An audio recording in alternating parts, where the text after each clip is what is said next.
આપણે આજે સુરેન્દ્રનગરની અંદર એક પ્રેસ કોન્ફરન્સનું આયોજન કરવામાં આવ્યું. તેમાં અમારી સાથે માન્ય નવસાદભાઈ સોલંકી, અમારા જિલ્લાના પ્રમુખ, સાથે વિક્રમભાઈ અને અમારા કાર્યકર્તાઓ સાથે આજે પ્રેસનું આયોજન કરવામાં આવ્યું.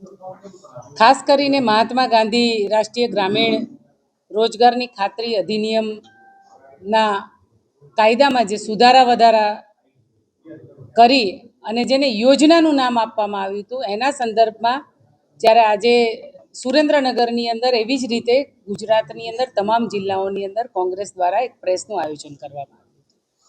ખાસ કરીને સીધી રીતે લોકોને સમજાય એવી રીતે આ ભારતીય જનતા પાર્ટી રોજગારીની મોટી મોટી જ્યારે વાતો કરીને સત્તા પર આવતી હતી, 2 લાખ રોજગાર આપવાની વાત હતી, 4 લાખ રોજગારી આપવાની વાત કરતી હતી, એના બદલીમાં નિત નવા કતકડાઓ ઘડીને રોજગારી કઈ રીતે ખતમ થાય રાજ્ય અને દેશની અંદર એવા કાવતરાઓ ઘડી રહી છે. અને સીધી રીતે છેવાડાના ગામડાનો ગરીબમાં ગરીબ વ્યક્તિ જે આ ગ્રામીણ રોજગારનો લાભ લેતો હતો, એ મને એવું લાગે છે કે હવે રોજગારી ખતમ થવાના આરે થઈ ગઈ છે.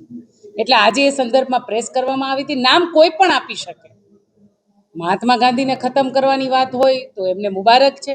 એમને ઘણા નિયમો બનાવ્યા, ઘણા કાયદાઓ, ઘણી યોજનાઓ બનાવી, ઘણા કાયદાઓ બનાવવા જોઈએ આ દેશની અંદર યુવાનોને કઈ રીતે વધારેમાં વધારે રોજગારી મળી શકે. તો એવું તો એમની પાસે કોઈ તથ્યવાળી વાત નથી. એટલે આવા ગતકડાઓ રોજ નવા શોધી પાડે છે.